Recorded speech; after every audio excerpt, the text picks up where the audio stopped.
We're at the 2013 Toronto International Film Festival with the ladies and the gentlemen of Qissa. Thank you so much for making time for us, guys. Pleasure.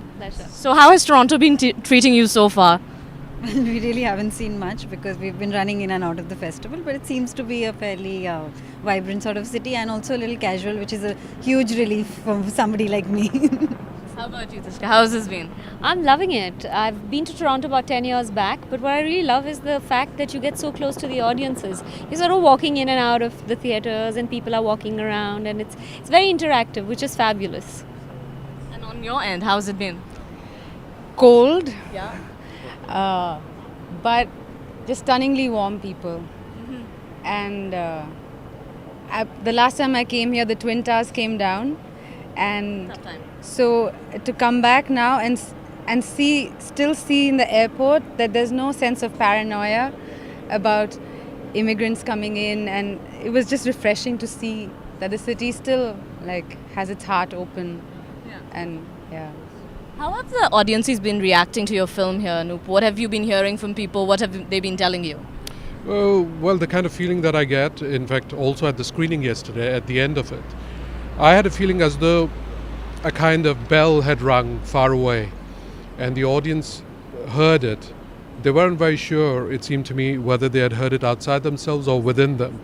And I think that feeling of searching for the film within themselves is, I think, one of the finest gifts I could get for my film.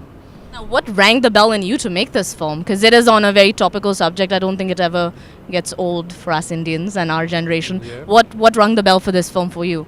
Well, there are many reasons, but let me say this very briefly, and that is that I spoke to many people who come from the time of the partition.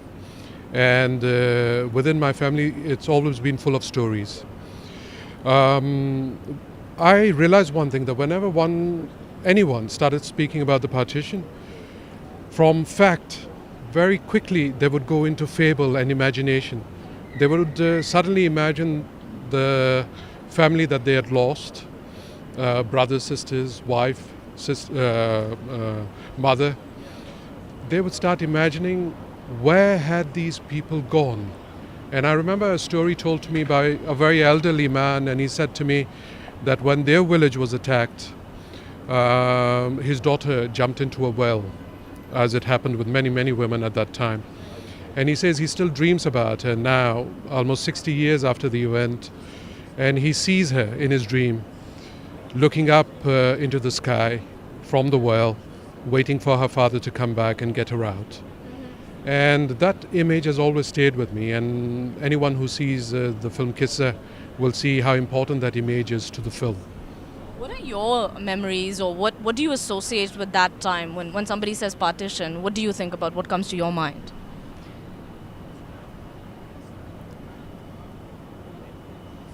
I think it's just it's a tremendous amount of pain, but it's also it's a time for reassessment, I feel, because it's just happening around us. I mean, it's not a time in history. It happened, many things like that have happened, and no tragedy is greater than the other, but I feel it's still happening. And I think for a person today, my generation, it's to understand and reassess and see how one can contribute to the process of making this easier, creating some sort of value out of something that's already happened and is still happening in new ways, in ways that are almost under your skin. It's not an event in history, a date that you can locate it in. It surrounds you and it's cyclical. And Do you echo her feelings, Tisha, when you think about the partition? It's obviously not a pleasant memory for anybody, but what comes to your mind? My grandparents are actually from Pakistan, so the places where we were shooting were the exact spots where they landed. Hordes of people landed from Pakistan into India in those very spots, Taran, the Wagah border, places like that. So as an actor, normally one has to put in, if one is doing a period piece, one has to put in preparation to sort of orient oneself into the body language or into the sense of that time, just to be correct, authentic. For me, there was no such great requirement, because I'm a Sikh, half a Sikh, and secondly, it was the story of my grandmother, Nani and Dadi, that this is. So in many parts of the film, particularly the Exodus part, sitting in the gadda, the hath gadi, and getting out of the bullock cart, getting out of the village and all of that, those parts were like, I was looking back at the village and thinking that's how they must have felt, leaving this place, their homes, their land, everything that they've sort of grown up with. So it was in many parts of the film, goosebumps. It was that kind of feeling, because it felt very intensely personal, certain parts of the film. So for me, it's I would not say painful in the sense that it might have been for my your hand must be getting tired. Intensely painful for my grandparents' generation, less so for the generation of my parents, but an echo of pain for us. But that's enough to create that, and I think as an actor, that's really a fantastic part of being an actor, that one can go back and experience that reality, even fractionally, and capture that and see, oh, okay, this is how it felt, this is how they might have felt, and wear that for a while and then cast it off, because you don't have to stay there, because it's painful, some of it. So you can come back and you can go back and you can see the film again and all of that. So that's the end, the fun secret part of being an actor. Right. How about you? Were you trembling, getting goosebumps, living through that chapter of history as well, like your colleagues? Actually, that chapter of history, no matter how many films we've seen on it, has always affected me, or how many plays we've seen on it, has always affected me in a big way, and I sometimes wonder why. I'm sure there's some connection somewhere which sort of... but I want to recite a poem. Because it's one of my favorite ones, and it's from the Partition, and it's something when I recite, it really sort of does things to me. So it's a poem by Amrita Pritam. Says, which is an invocation to Varesha, which आज आँखां वारेशा नू, it's in Punjabi, कि तो कब्रां विचों बोल, कि अज किताबे इश्क दा कोई अगला वर्का खोल, एक ती रोई सी पंजाब दी तू लिख लिख मारे वैन, आज लखा तियां रोंदियां तैनू वारेशा नू कहन, उठ दर्द बंदा दे दर्दिया उठ तक अपना पंजाब, आज बेले लाशां बिछियां ते लहू से भरी Chenab. Kya baat hai. I think there's nothing more that needs to be said about that time. Beautiful, beautiful, beautiful poem. Nah, it's amazing. Thank you so much for sharing that with us. We're all women, except this kind little gentleman here who's made this film for us. Gentlemen, why are we proud to be women today, guys? Why are we proud to be Indian women? What do we stand for? Because this story is about why we should be proud of who we are. So why are we proud to be women today? In India, why are you proud to be a woman? I don't know about this woman thing, I think I'm really, especially after this film, I tried so hard in this film to be a man.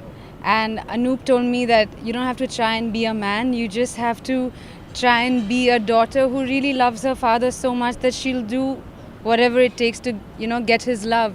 And in the playing of the film, I came from a certain school of thought where there was the masculine and then the feminine, and I relished the whole intellectual discussion on how they're two separate, and I think in my interactions with Anup, and it takes a while for me to understand what Anup is saying. Like, he'll say something, I understand it 6 months later.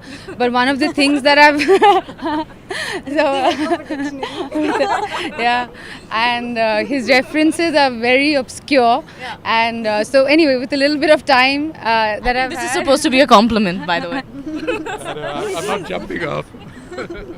But I think I'm growing to understand that it's not...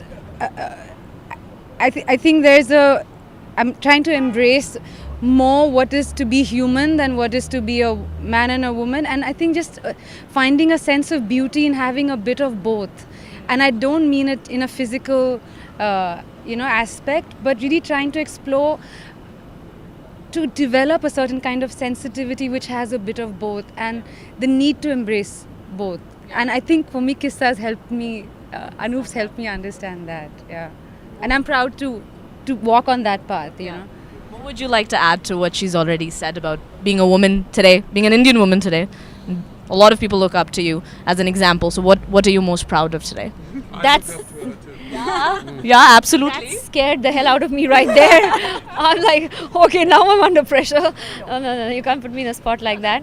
To me, honestly, the fact that we can stand here and have this discussion is in itself a validation of the fact that women have come a long way, but that does not take away from the fact that there's so much more that needs to be done. I've had the benefit of shooting certain pieces of work where in certain parts of India where there still rampant female feticide.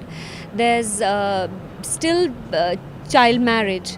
There's rapes are at an all-time high. So it is in one sense a time where there's great progress, and at the same time there's great regression or great because the whole idea of the divine feminine in India, the Stri Shakti, the idea of the goddess power of the woman was so strong in our culture, but it got, you know, we didn't hear of all this happening about 100 years back. But this is a kind of a bastardization. So I think that the haves, which are us guys, need to take stronger action, and I'm very sort of devoted to that idea, and I'm going to do more work, whether it's actual practical work on the ground level or do films of the kind which speak about the aspect of that, how stilted a society are you creating by creating this. It's not good for men either. And that sense needs to come through. So that's something that bothers me at a very fundamental level. It's a human rights thing. You're destroying the balance of yin and yang. You can't do that. It'll destroy the balance. So you need to understand that at a human level. So it's not good for anybody. So I'm going to try and do more on that. Yeah. How about you? What would you like to add to? Rasika ji, No pressure. No poem. No poem. Pressure. dance this time. Interpretive dance. Guys. No, am I proud to be a woman in India? I don't think I'm proud to be a woman in India today. Not at all. I think I fantasize a situation where we won't even need to ask this question. You know, that's all. Yeah, That's enough all. said, right?